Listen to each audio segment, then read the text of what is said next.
ماقبل والی درس کے اندر اللہ رب العزت نے باپ بیٹے حضرت داؤد علیہ السلام اور حضرت سلیمان علیہ السلام کا ایک فیصلے کا ذکر فرمایا۔ اب یہاں پر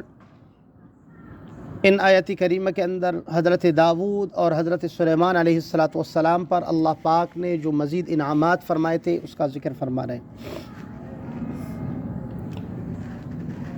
حضرت داؤد علیہ السلام کے لیے اللہ جل جلالہ عم نوالہ نے لوہے کو نرم کیا تھا۔ آگے چل کر انشاءاللہ آئے گا سورہ سبا کے اندر اللہ فرماتے ہیں وَأَلَنَّا لَهُ الْحَدِيدَ، اور ہم نے اس کے لیے لوہے کو نرم کر دیا تھا۔ یہاں پر اس آیات کریمہ کے اندر اللہ فرماتے ہیں وہ تمہارے لیے زرہ بناتا تھا۔ پرانے زمانے میں جو جنگ ہوتی تھی تلوار کے ذریعے، ایک ہاتھ میں تلوار ہوتا تھا اور ایک ہاتھ میں ڈال ہوتا تھا، اور بعض اوقات سامنے والا جو مد مقابل ہوتا وہ ایسے وار کرتا کہ اسی کی تلوار کے وار سے سینے میں لگ جاتا، کمر میں تلوار لگ جاتی۔ تو حضرت سلیمان علیہ السلام کے والد حضرت داؤد علیہ السلام کے لیے اللہ رب العزت نے لوہے کو نرم کیا اور وہ اسی کے ذریعے زرہ بناتا تھا، یعنی لوہے کی قمیض۔ پھر اس کو لوگ پہن کے جہاد میں جنگوں میں شریک ہوتے تھے۔ اور حضرت داؤد علیہ السلام کے لیے اللہ پاک نے لوہے کو ایسے نرم کیا تھا کہ اس کو کسی وزنی چیز اٹھانے کی ضرورت نہیں پڑتی تھی ان کو موڑنے کے لیے، بس اٹھاتے اور ایسے موڑتے اور سیدھا کر لیتے، اس طرح بناتے۔ اور روزانہ حضرت داؤد علیہ السلام ایک زرہ مکمل بناتے، ایک زرہ روزانہ بناتے، اور اس زرے کو حضرت داؤد علیہ السلام 6000 دینار میں فروخت کرتے تھے، اور 6000 دینار میں سے 2000 دینار اپنے اہل و عیال کے خرچ کے لیے اور اپنے خرچ کے لیے، اور اسی طرح جو سامان لگنی تھی اس سامان کے لیے 2000 دینار خاص کرتے، اور باقی 4000 دینار عوام الناس کو، مخلوق کو کھانا کھلاتے۔ آپ اندازہ لگا لیں کہ محنت کر لے اور اس کے بعد ایک حصہ اپنے لیے، اپنے اہل و عیال کے لیے رکھنا، اور باقی جو ہے خرچ کرنا، یہی چیز تو انسان کو کام دینے والی ہے۔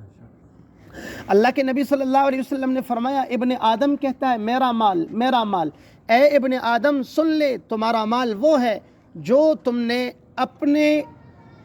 آپ میں خرچ کیا، یعنی پہنا اور پرانا کر دیا، یہ تمہارا مال ہے۔ دوسری بات حضور نے فرمایا ابن آدم کہتا ہے میرا مال، اے ابن آدم سن لے تمہارا مال وہ ہے جو تم نے کھایا اور فنا کر دیا، خرچ ہو گئے۔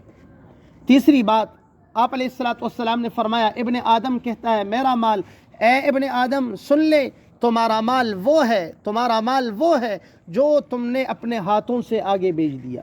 وما تقدموا لانفسکم من خیر تجدوہ عند اللہ، جو کچھ اپنے ہاتھ سے تم بیچو گے اللہ کے نزدیک اس کو پالو گے، یہ تمہیں اللہ کے پاس مل جائے گی۔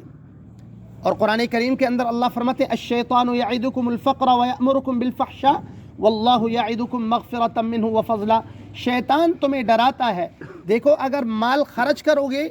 پھر کھاؤ گے کہاں سے، تنگ دست ہو جاؤ گے، اور پھر شیطان تمہیں بے حیائی کا بھی حکم دیتا ہے۔ لیکن اللہ جل جلالہ فرماتے ہیں اللہ جل جلالہ کے راستے میں اگر تم خرچ کرو گے اللہ تم سے 2 وعدہ کرتا ہے۔ پہلا جو وعدہ ہے اللہ رب العزت اپنے فضل کا وعدہ کرتے ہیں کہ میں بڑا چڑھا کر تمہیں دے دوں گا، واپس کر دوں گا، جو کچھ تم نے لگایا وہ تمہیں واپس کر دوں گا اور بڑا چڑھا کے واپس کر دوں گا۔ اور دوسری بات اللہ فرماتے ہیں اگر خرچ کرو گے اللہ تمہارے گناہوں کو معاف فرمائیں گے۔ اللہ کے راستے میں خرچ کرنے سے گناہ معاف ہو جاتے ہیں۔ رسول اللہ صلی اللہ علیہ وسلم نے فرمایا روزانہ 2 فرشتے آتے ہیں آسمان سے دنیا کے اندر، ایک فرشتہ یہ اعلان کرتا ہے اے اللہ جو آپ کے راستے میں خرچ کرتا ہے اس کے مال کو بڑھا دے، اور دوسرا کہتا ہے اے اللہ جو تنگ دستی کرتا ہے، خرچ نہیں کرتا ہے، اے اللہ اس کے مال کو ختم فرما دے، اس سے برکت اٹھ جائے۔ تو لہٰذا اس سے برکت اٹھ جاتی ہے، تو اس لیے اللہ جل جلالہ نے جو